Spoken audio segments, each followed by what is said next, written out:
So our government has put curbs on wheat exports. You came out publicly speaking of sending trade delegations. The Prime Minister spoke in April at a public forum about trying to feed the world at a time of crisis. And then there seems to have been a bit of a change in policy. Can you explain the thinking in government between earlier and now and why? First of all, we are a government which is responsive to changing times. We don't stand like dinosaurs on any one issue until situation remains normal. Then, of course, things continue as normal. Bear in mind, India's own trade in wheat in the world is amongst the lowest. We hardly had, 0.3–0.5% of the world trade in wheat. Our exports of wheat until 2 years ago was probably under 200–300,000 tons. It's only 2 years ago that we went to 2 million, and last year we did 7 million tons of wheat export. That was a time when our production was high. We had some moderate surpluses which we could export. We were expecting this year also to have a bumper harvest and be able to continue the trend. From 7 million, we were hoping to be able to increase it slightly. But as the whole world is aware, we had a heat wave in the northern parts of India. Production is down. Initial estimates show 5–6% production being down. We'll have to wait for final estimates to come out. At the same time, our exports in February, March of last year, also in April and until the 13th of May when we brought in some curbs, have just skyrocketed. So to give you a perspective, April last year, we exported 240,000 metric tons. April 2022, last month, we exported over 1.3 million metric tons. That's 6x, 5 or 6x. Now with this kind of a rapid landscape change, we felt that it would, in the long run, going forward, say 3 or 4 months, 6 months down the road, it could have very detrimental effect on our food inflation. And therefore, considering the food security of India and all Indians, and at the same time, to ensure the orderly distribution of the grain that we are exporting, we thought some curbs would be good. If you see the notification, we have specifically said we will encourage governments to talk to India, and wherever we can support governments, India stands ready and willing to do that. But for their own domestic requirements, we don't want hoarding and we don't want the grain to be concentrated in a few hands.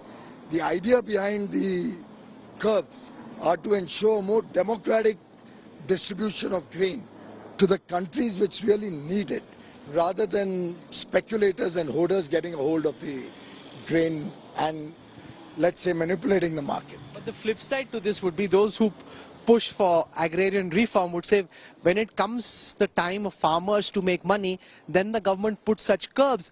And therefore, how are we actually pushing any kind of farming liberalization? So would Rahul I agree with at all, would Rahul Kanwal advocate we let the wheat prices go through the roof? So this is an internationally accepted practice. You saw Indonesia putting curbs on edible oil, palm oil exports from their country last month. Today, 7 or 8 countries have already put curbs on grain exports from their countries. So I think this is a situation where every country in the world always ensures that their own markets remain stable and orderly behavior within their own geographies, and at the same time they would like to ensure that the free market prevails.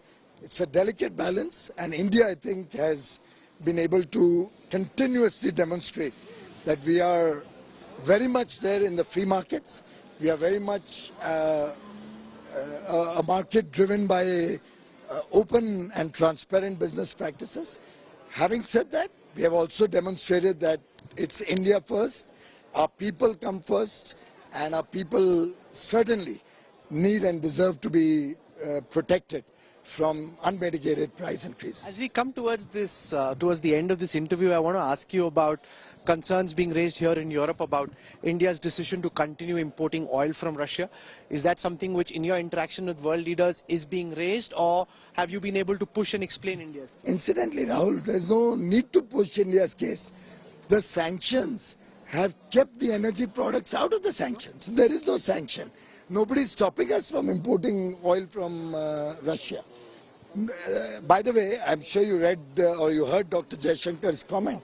What we are importing in India from Russia is a minuscule quantity compared to what Europe is doing. As he said, in one afternoon they consume or import more than what India does in a month or two.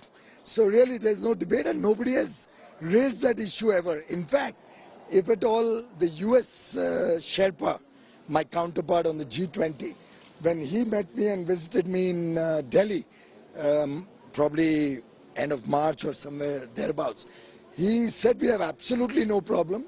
You import any energy needs from Russia, any food grains from Russia, we have absolutely no problem. And I received an email from him that same evening, confirming to me. I said, you please confirm it in writing.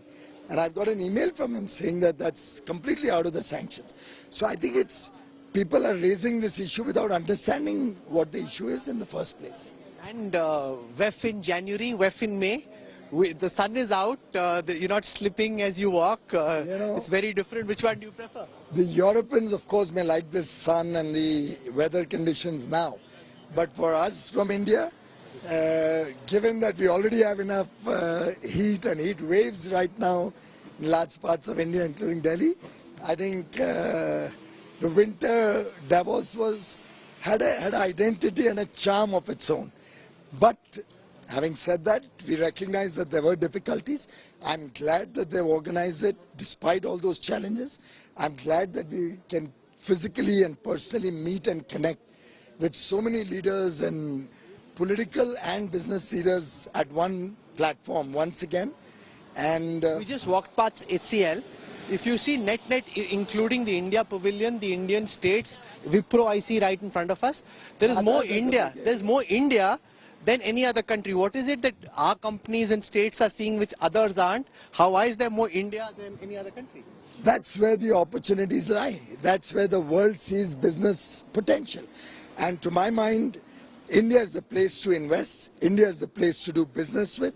India provides very, very focused, strong, stable leadership, very, very committed to the orderly development of India. They are seeing a new India, which was never experienced over so many years. And this new India under Prime Minister Narendra Modi has become the preferred destination of the world today. Well, we wish you all the best. I see your staff frantically waving out. Your next meeting is here. We have over 55 engagements already on the calendar in 3.5 days. And that's the excitement about India. I'm meeting leaders from across the world, business leaders of the top CEOs of large multinationals, which clearly shows the interest that they have in talking and working with India. We wish you all the best. I hope you have productive meetings, and thank you so much for it. Thank you.